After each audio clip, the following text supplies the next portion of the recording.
कहते ने कि कई मन तारे तर तर हारे कोई किलारे चढ़िया। आप फरमांदे ने कि इस राह विच कामल मुर्शद की रहनुमाई बहुत जरूरी है।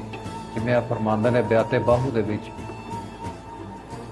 जाग बिना दुध जमदा नाही बाहू, जाग बिना दुध जमदा नाही बाहू, भावें लाल होवे कड़ कड़ के।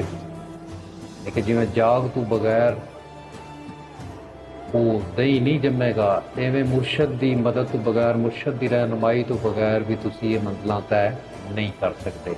आखिर दे विच आपने कामल मुर्शद का